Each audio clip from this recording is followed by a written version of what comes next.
Hello and welcome to the Bashara Magazine podcast.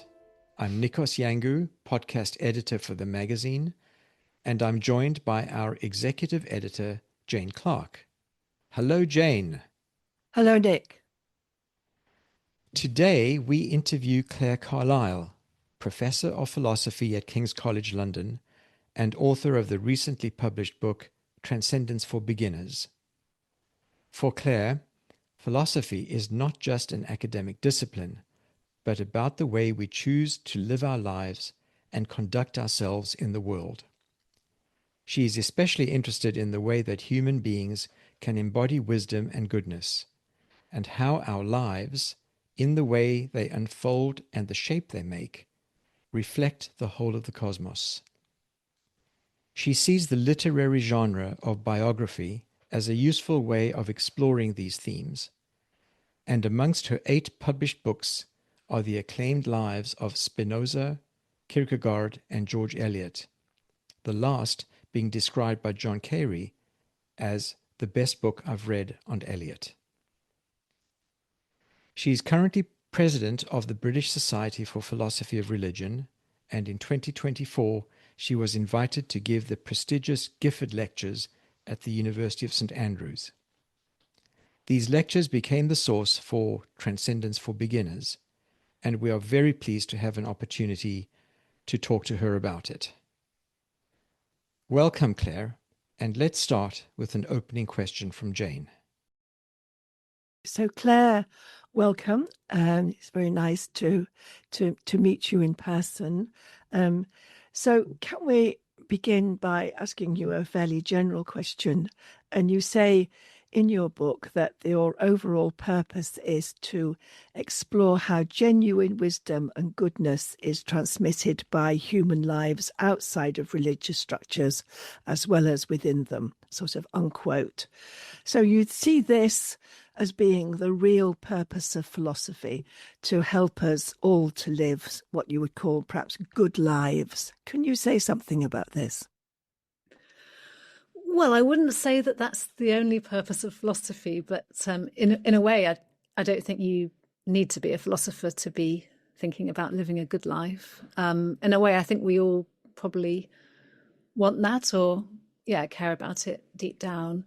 But then the question is, well, what is a good life? And that's maybe where philosophy steps in and has to, ask some questions and think about what human beings are, who we are at the deepest level, whether we're just bodies moving around with brains, or whether we have some sort of mind that's not material, or whether we even have a soul. And those kinds of questions are pretty unavoidable once you start thinking deeply about what a good human life is. You have to think first what a human life is in the first place, I guess, and then, think about what a good one is like.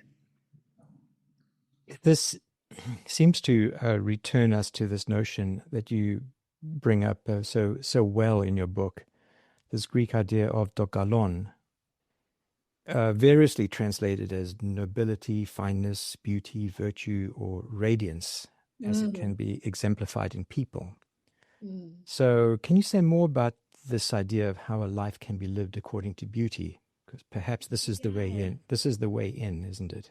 I think so, because I think sometimes we could maybe stumble on that idea of goodness because it might sound to our ears like it's exclusively moral kind of category, like you're a good person if you don't tell lies and don't steal and be kind to people. And whereas in ancient Greece they had this more expansive concept of goodness, which encompassed ethical or even moral goodness, but also more kind of aesthetic quality, a kind of beauty, but not just physical beauty, the idea of the beauty of the soul or nobility of soul, the idea of a life that's fine, it's something that's good to look at. It's good. It makes a pleasing sort of shape in the world. And so I was really drawn to that idea, the concept of tokalon that Plato and Aristotle and other Greek thinkers used really prominently in their thinking about the good life and the good human life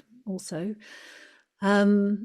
And I think beauty is really important to me personally. I've found that I'm very sort of drawn to beauty and motivated by beauty, and conversely troubled by ugliness. And again, I'm not just talking about physical ugliness, but ugliness of spirit or soul, or often, public life and political life in particular can exhibit a kind of ugliness and brutality that's quite painful, I think, for everyone to have to behold when we see those deeds in the world.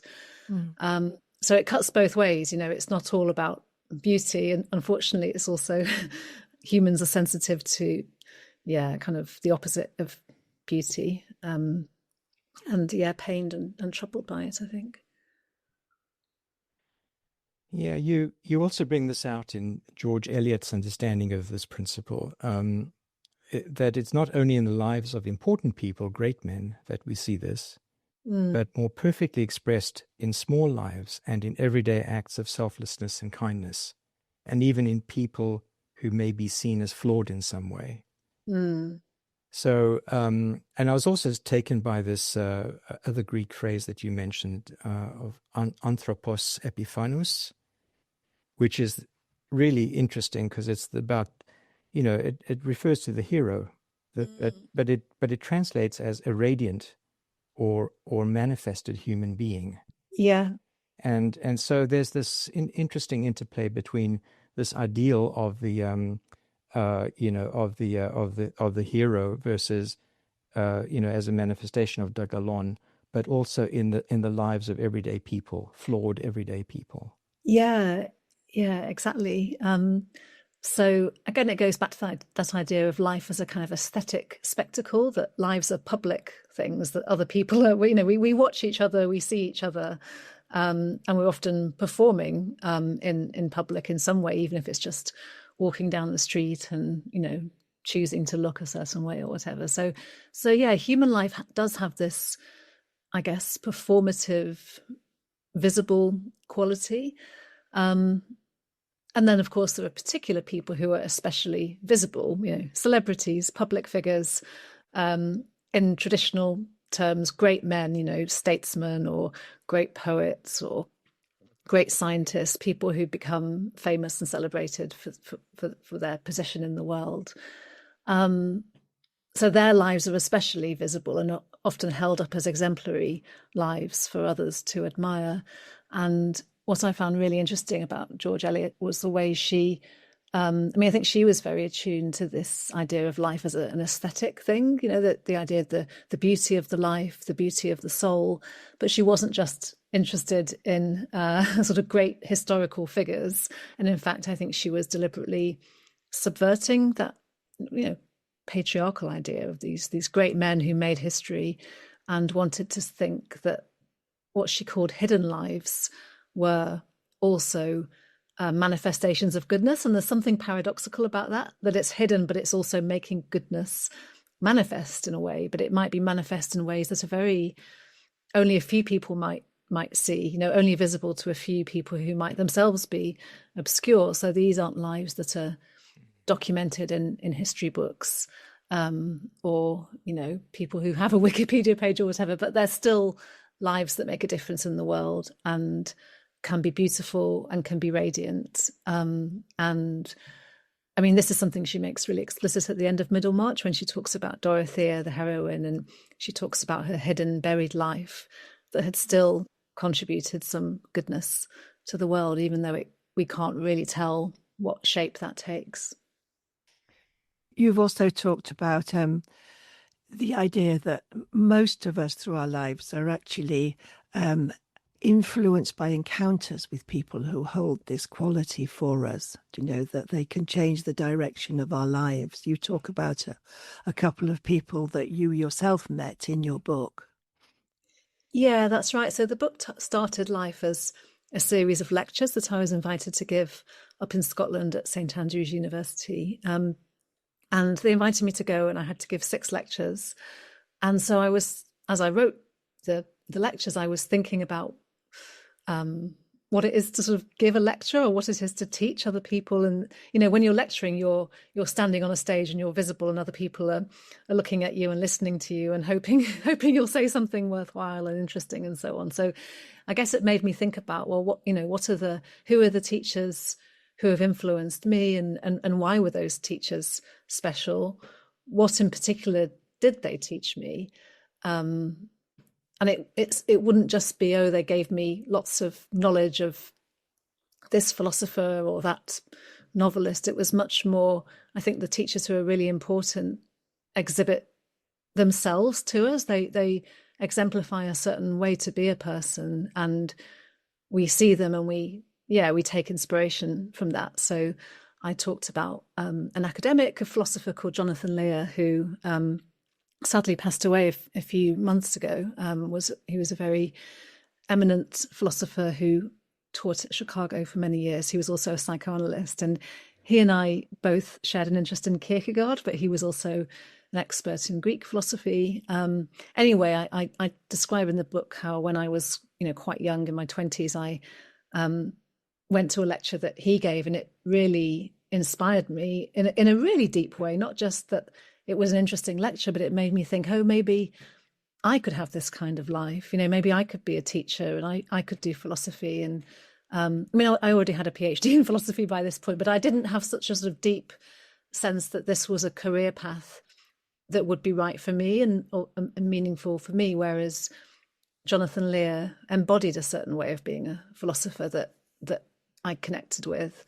Then another example I gave was a yoga teacher who I started going to her classes in Manchester, again, when I was in my 20s. And something about the way she sort of held herself and talked, and just the way she was quite deeply, again, influential in ways that would be quite difficult to just describe or summarize. But, over many years, actually, I went to her classes, and so she was a really formative influence. And I think we all have these people. I mean, for some of us, our parents are those people, or it's a teacher at school, or it could be, it takes different forms. But again, it's this, I suppose, because human lives, because we're visible to one another and we connect with each other, and we see these other lives in the world, and that shapes our own thinking about who we might become ourselves.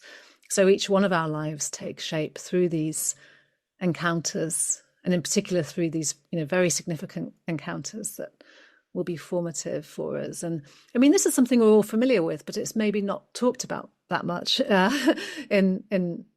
certainly in philosophy. It's not sort of something that's necessarily been, explored.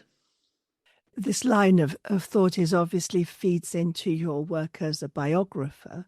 But before we approach that, could we kind of take a plunge into philosophy and say that you've clearly been very highly influenced by the Portuguese philosopher Spinoza?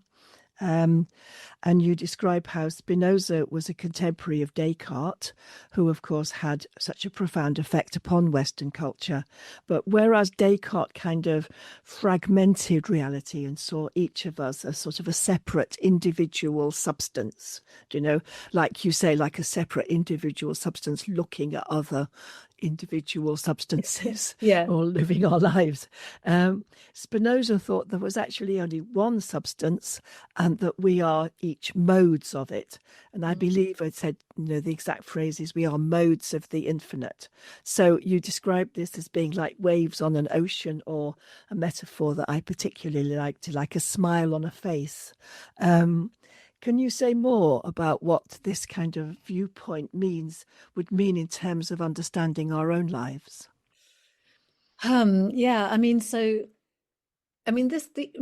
Both Descartes and Spinoza are doing metaphysics, so they're talking about that metaphysical level of reality. And so Descartes thought that a human being was a kind of combination of a mental substance, a mind, and a physical substance, a body. And these are two fundamentally different kinds of substance, and they somehow fit together. And it's the mind, the thinking part of us, that's immortal. Whereas yeah, but Descartes thought that our individual minds were each distinct substances, whereas Spinoza says it's just one substance and we're these modes. So a substance is something that is independent, that exists in itself. It's self-sufficient. That's really what the concept of substance means in metaphysics. And so to say that we're not substances, but we're modes of substance, is to emphasize that we are fundamentally dependent and interdependent beings. That's to say, we're not self-sufficient. We can't exist without what Spinoza calls God or nature, which is the one substance, which is the ground of everything that exists. And we're all expressions in different ways of that one substance. But also, and this is where the metaphor of the waves on the ocean is helpful, it's not just that each wave is dependent on the whole ocean because it's a certain shape that ocean takes, but it's also, interconnected with the other waves. The movement of another wave is going to affect the ones around it. So, so it's just a sort of different vision of what the human situation is really that emphasizes interconnectedness and interdependence. Spinoza famously denied that we have free will. So it gives him a different way of thinking about agency, about human agency. But most fundamentally, it's this idea that every finite thing is a kind of expression or incarnation of the whole, which is, as I say, he called God or nature. And it's a way of thinking that I've just always found quite helpful since I first studied Spinoza when I was a student at university. Of course, you study different philosophers, and for some reason, his way of thinking about things made sense to me. It's also hard to make sense of as well, but I don't know, it just kind of resonated with me. So I've been thinking with Spinoza and sort of thinking within that way of that metaphysical framework for many years now. And it's not that I agree with everything Spinoza says, but it's just, a way of thinking about who we are that, as I say, makes sense. So one of the implications that I picked up from the book is that this thing about of each of us being a mode is that although we might have there are distinct features of our own sort of modeship, but in fact, because there's only one substance, that each part actually contains or expresses the whole in some way. So you talk about this concept of the cosmogram, that everything in the world actually having a cosmic dimension to it. And that's also an idea that comes from Leibniz, who was another 17th century philosopher, and he was influenced by Spinoza. He like Descartes thought that each mind was its own individual substance, but he also said that each individual substance mirrors the whole universe in its own way. So it's that idea, that each individual being expresses the whole cosmos. So both Spinoza and Leibniz have some version of this idea. And then this concept of a cosmogram is actually a concept that my husband, who's also a writer and intellectual, he's writing a book about cosmograms, which is the idea of some kind of finite object that represents the cosmos in a way, and it could be anything. But I was interested in the idea that human lives express what the world is like. They express the world they live in, just as a plant that's growing in a certain place in a certain climate is going to sort of expresses its own nature, the nature of its seed or whatever, but it's also expressing its surroundings. Like at the moment outside my window, there's a tree that's in blossom, and it's expressing, the fact that the temperature is at a certain temperature and everything, and we're in a certain season. So when, as you say, I've written a couple of biographies, and so thinking as a biographer about, well, what is a human life and how do you make sense of a human life? One thing that's really important, I think, is to think about how a life expresses its world. So I don't know, writing about George Eliot, she's a person whose the shape of her life expressed, of course, the culture she lived in, a whole confluence of different things that were happening in the 19th century, and that she's a kind of channel for all that to show itself in a particular way. All the influences, the artistic influences on her, whether it's Romanticism or Christianity or her studies of ancient religions, Judaism, her reading of Spinoza, but also her experience of just being a kind of sort of lower middle class provincial woman. All of this comes together and takes shape in a singular life. And so when you're looking at a life, it's not just who is this person, but what does this life express? It's not just about itself, but about its surroundings, about the other people that it's in relationship with. Going back to Spinoza, the other waves that are around it, and how the movements of this life affect others. And so I suppose, thinking quite philosophically about the work of biography and what a life is, and how on earth you describe something like this, which is so diffuse, which is so in a way so difficult to kind of draw a line around it and say, well, this is the life and these are its boundaries and its parameters, this is the shape it makes. It's really impossible to do that, because lives are so amorphous and complex and diffuse. But also that's what you're trying to do as a biographer, is give a shape to that life.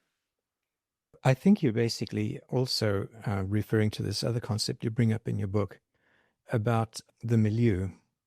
It seems we are both shaped by our milieu, and at the same time we shape it. Yes, exactly. Is this what you're referring to, and is this part of the cosmogram ultimately, in terms of thinking holistically about how a life is lived and how a life is expressed? Yeah, so this word milieu is a French word, obviously, and it became really popular in the 19th century.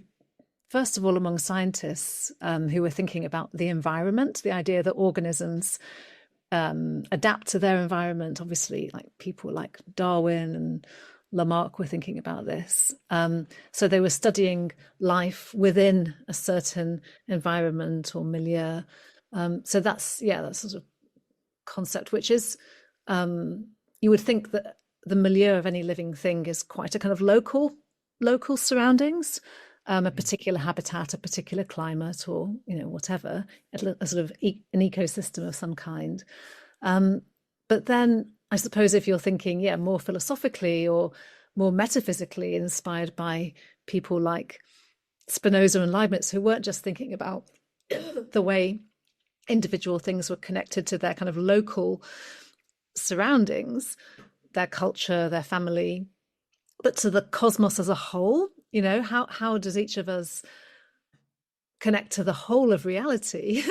That's the sort of, then you're in a more metaphysical domain. And so I suppose the idea would be that the cosmos is the kind of ultimate milieu. It's the milieu that contains all the milieu, all the small worlds, as one world, that the cosmos, which contains everything. I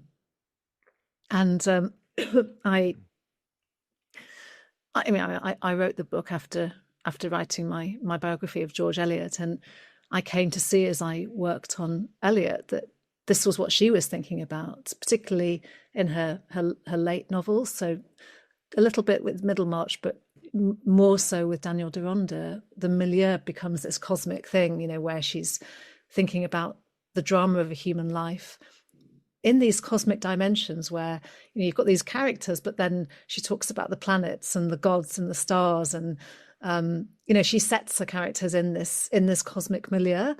And at the time she wrote that book, which explores Jewish themes, she was reading a lot about Jewish philosophy and the Kabbalah, which itself has this kind of cosmic, has a kind of cosmology whereby souls, are part of the whole.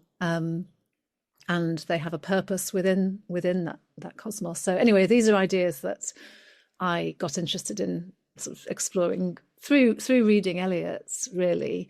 But she was really influenced by Spinoza and by other philosophers, including Leibniz, to be thinking about those kinds of questions herself. I think it's a very lovely vision of human life to think that each of us in our kind of small ways, or what we might think of as small ways, are actually connected to the whole of the universe. And I think you would say to everybody else, you mention in your book that one of Spinoza's ideas is that when we, if you like, when we do good, or when we do a good act, or such like, then we do it not only for ourselves, but we do it for everybody, for the whole of humanity. Yes. So we might not know about the way our actions are having effects, far beyond our own kind of immediate sphere of influence. We don't know that. I mean, it's this old idea that the gods are looking down, and they see this drama, and we're just sort of playing our part, and we don't have a sense of the whole. And in a way, I think Eliot is playing with that idea with her sort of narrator who sees the whole. The narrator can sort of survey the whole of Middlemarch, or even survey the whole cosmos in Daniel Deronda, but the people who are walking around within it don't know what's going on, and they don't know what the consequences of their own actions are going to be. They don't know what the consequences of their own thoughts and wishes are going to be. So it's this image of human beings where we're sort of ignorant, really, of a lot of what's going on, and yet we can't help, I guess, zooming out and taking that God's eye view on ourselves and imagining what it would be like to look down on our lives from above. I guess that's one of the things that's so special about humans, that on the one hand, we don't really know what's going on, but then we also have this imaginative power to kind of transcend that perspective, and to imagine, what would a God see if he or she looked down on us. And those are just, I mean, again, it goes back to this sort of aesthetic idea that lives take a certain shape in the world, they make a certain pattern, and we might not be able to see that pattern ourselves, but it's there, it's something that's visible, it's something that's being made manifest. You have a lovely you bring a lovely story about the Karen Blixen story in the book of a man who, on it must be a snowy night, gets up in the middle of the night to mend a fence that's banging or something, and he goes to the fence, and he goes back to the shed, and he goes backwards and forwards and mends the fence, and then when he wakes up in the morning, he looks out of the window and he sees that he's traced the perfect image of a stork on the lawn, which is, to use this idea, we don't know what shape of life we're making as we go through. I mean, one of the things you bring in is an idea of a whole life, that in order to understand a person, you have to look at the whole of their life, which is presumably one of the attractions of biography for you. Well, yes. I mean, in a way, it was through writing biographies that I then thought about, it made me think about this idea of a whole life, because if you write a biography of someone who's died, then obviously, the life, in a way, it's very simple. It begins when the person's born and it ends when they die. And so in that sense, the idea of the sort of life as a whole is this very kind of familiar thought, really. And then, when people die, you have a kind of a funeral, and their life is remembered, that we think of their life as a whole, and that's just come to an end. So on the one hand, a whole life is something that's quite straightforward. A person is born, and then they live a certain time, and then they die. But as I was saying before, because our lives are also kind of spread out, I suppose you could say sideways, so to speak, in terms of our relationships with others, the things we do, maybe the things we make and leave behind, the places we go, all the experiences we kind of accumulate. When we think of the life as a whole in that sense, it becomes much harder to define. You can say that someone was born in I don't know, Spinoza was born in 1632 and he died in 1677, and that's really clear. But then to say, well, what was the sort of scale and shape of his life? What effects did his life have in the world? What sort of shape, what pattern did it make? That's maybe still ongoing, it's this vast thing. And it's really impossible to pin down. You can't really draw an outline of it. So in a way, the biographer's task is really an impossible task, to kind of know what the life as a whole is. None of us, we don't know ourselves as a whole, let alone other people. But that's the task that you try to accomplish as a biographer, to give some sense of the whole life. You don't want to leave out anything that's really important. So it's almost like you're giving a kind of sketch of the whole life, and it's obviously going to be incomplete, but you hope to capture something of its shape. The first biographies you did were of Spinoza, Kierkegaard and George Eliot, and you've also written about Proust, who are all very much in the Western tradition. But in your latest book, you also look at the life of the great Indian teacher Ramana Maharshi. Mm. What took you in this direction? Well, I came across Ramana Maharshi, he's a very famous South Indian sage, spiritual teacher who lived he was born at the end of the 19th century and then lived through the 20th century. He died in 1950.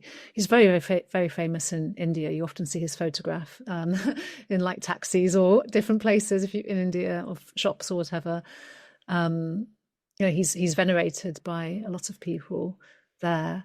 But I saw a photograph of Ramana in a house in Sale in Manchester, where I lived for many years when I was in my 20s and 30s. And I used to go to a meditation meeting in this house.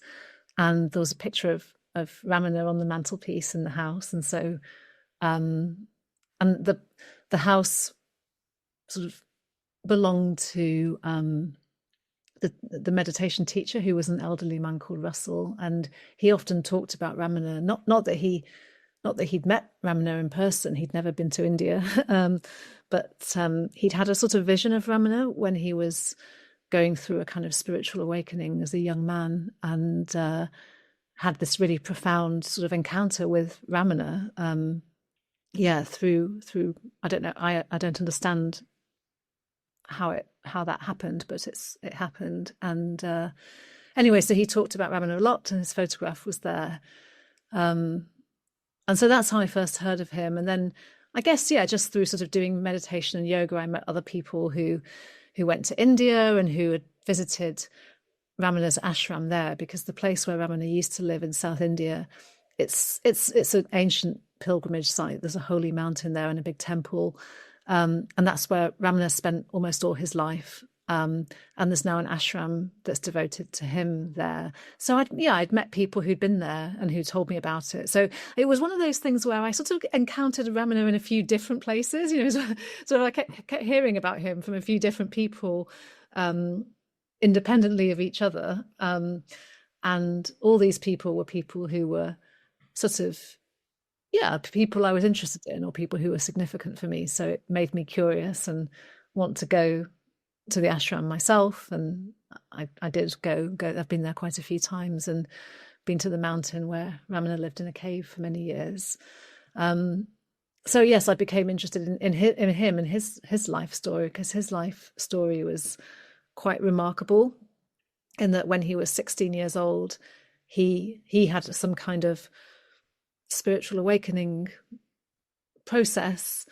He left home and went to this mountain, and then he basically stayed there for the rest of his life, and spent a lot of time in silence. And then he ended up, other people were kind of drawn to him, and he ended up being this, very celebrated, renowned teacher, but he taught mainly in silence.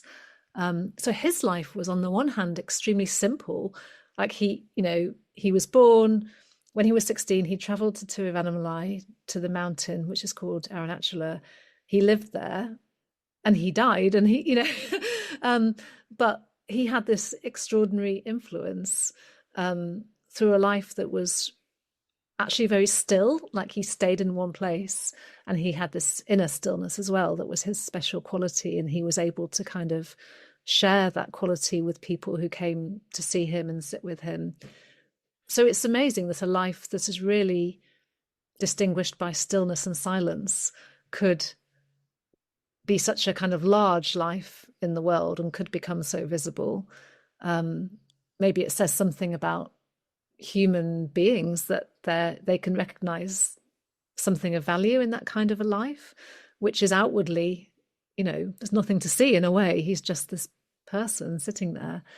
And in India is a culture where that is very highly valued, and people will go and spend time with people like Ramana there. Well, we were moving on to ask you about Ramana Maharshi, whose presence is very definitely a spiritual presence. I've been there. I've been to the ashram myself. Yes, I know. And has a very great spiritual impact. So talking about what we mean by transcendence, you call your book Transcendence for Beginners. Yeah. And first of all, to say that we normally think of transcendence as being a kind of, escaping from ourselves, or a kind of, removing ourselves from restrictions. But this is, I think, not what you mean by it, or what Spinoza meant by it. And from what I gather in the book, you say that Spinoza meant by transcendence the sort of moving beyond our own, what he calls habitually circumscribed selves, through connecting with other people or other beings, on connecting with God. But you also say that these movements are without dualism or separation, because we are, all of us, already in God as modes of the infinite. Yes, yes. So there's obviously quite a lot there. I mean, the word transcendence, it does just mean moving beyond. So it's quite an open-ended concept, really. I mean, it has this, I suppose, religious kind of connotation. But one of the things I like about the word is its open-endedness. And so it can be understood in many different ways. Sometimes, as you say, it implies kind of leaving the world behind and going to some other reality, transcending the world, or the idea that God transcends the world, like God is elsewhere maybe, or beyond us, or ungraspable, or whatever, inaccessible maybe. There's lots of different ways of thinking about transcendence, but I think in Spinoza's case, I mean, we talked about the idea of that we're not substances, we're modes of substance, but Spinoza also thought that we tend to see ourselves as substances. We imagine ourselves to be these self-sufficient, separate beings that move around and make choices and have a kind of autonomy. But those ways of thinking are actually quite kind of, they're like false boundaries, I suppose, that we're and also a kind of narrow sense of the self that's very maybe a kind of resistance to our connectedness to the whole and our dependence on the whole. And so I think for Spinoza, the work of philosophy is to do with transcending those limitations, transcending those habitual ways of thinking about ourselves, and starting to understand more and more the connections between things and the causes that make each thing the way it is, and this whole ultimately infinite chain of causes and connections that constitutes reality, constitutes nature. So I suggest that for Spinoza, that kind of movement is possible. The movement beyond the small self is possible precisely because we're not separate. We're not islands, because we are connected. We can sort of spread out in a way and expand and understand those connections more and more. So that's Spinoza's model of transcendence. I mean, Spinoza's way of thinking about God is quite distinctive because, as I've mentioned, he uses this phrase God or nature, and that raises questions about, well, what does God mean for Spinoza if it can mean the same thing as nature? Spinoza was resistant to the idea that God is a person, that God is a personal God. So he really rejected a kind of traditional Judeo-Christian view of God as a person with plans and projects and opinions and whatever. And so he has a more metaphysical, impersonal conception of God. And Ramana, I mean, Ramana's own background was a kind of mixture of Tamil devotional religion, but also a kind of, it connected with a kind of non-dual Hinduism, where maybe there too, God is ultimately not a person. God is ultimately the one, the whole, the formless, that each being is not separate from. And in fact, that is what Ramana's so-called sort of self-realization consisted in, that he kind of awoke to that reality that he wasn't separate from God. But again, not sort of a personal God, I don't think, in his case. But yeah, a way of thinking about God that was, again, expressive of that different religious milieu and his own culture. But it was, I mean, one of the really interesting things about Ramana's story is that he became very renowned in the West as well as in India. And that sort of renown, that influence went both ways, because the fact that Ramana's teachings and the story of his life spread out and European people got interested in it actually shaped Ramana's own life in return, because the ashram got really busy and people, lots of people from Britain and other Western countries started to travel there to visit Ramana and wrote books about him. And and that was part of a sort of colonial milieu and a kind of interest at that time in the 20th century, a lot of interest among Western people in kind of Eastern traditions, people being disillusioned with Christianity and looking elsewhere, looking for alternative forms of religion and spirituality. So that, again, it's a very complicated life story that's in this milieu that spans different continents and different traditions. Honestly, I think your book does great service to the idea of helping us with the concept of transcendence. And it's called Transcendence for Beginners, and I think that's fantastic. I mean, what you say about transcendence in the different people, the different philosophers that you cover, is very liberating in many ways. With Spinoza, it's a kind of immanent transcendence, not escaping, but deepening into reality. Yeah. Kierkegaard is a sort of a movement down into suffering and self-knowledge. Ramana is transcendence through subtraction, one could say. Yeah. Stripping away of false identification with the ego. Yeah. And Eliot is transcendence through biography. And Proust through writing, breaking through time and recovering the eternal. Yes, right? that's a nice summary. So I think that's what I'm saying. It's a great service because it helps us to move away from this idea of transcendence as trying to escape the bounds or the suffering of this world. Yeah.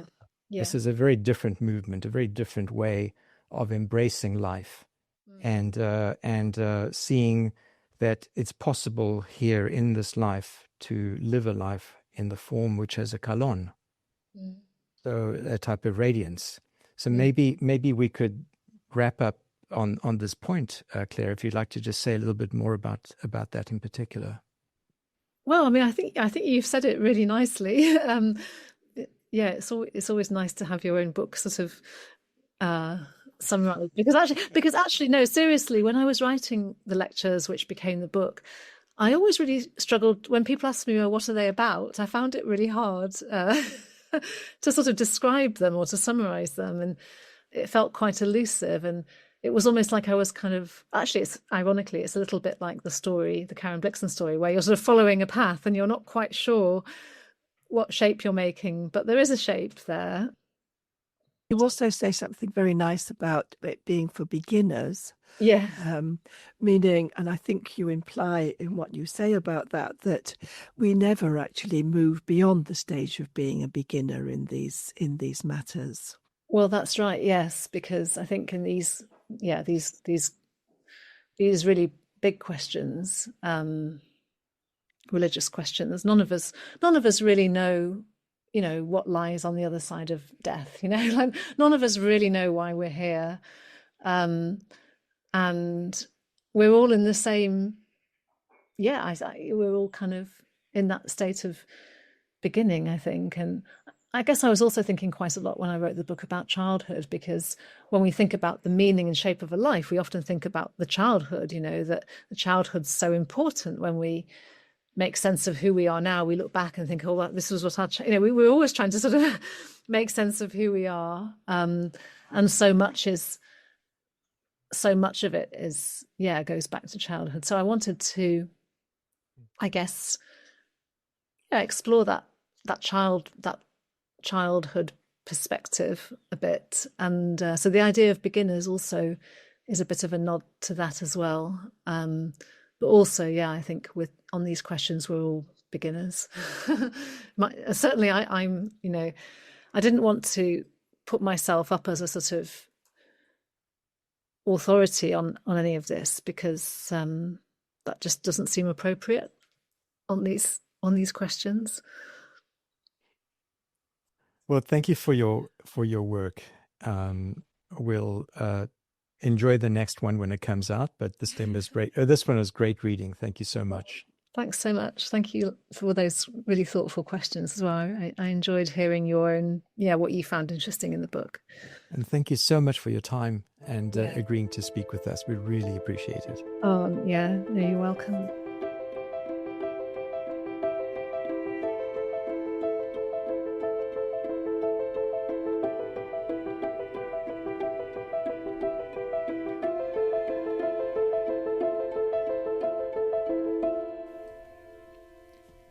Thank you for listening. Transcendence for Beginners was published by Fitzcarraldo in the UK in September 2025 and in the US in April 2026. You can also subscribe to our podcast on Apple, Spotify, or any of your favorite listening platforms. And in addition to podcasts, there are hundreds of articles on our website, www.bisharamagazine.org.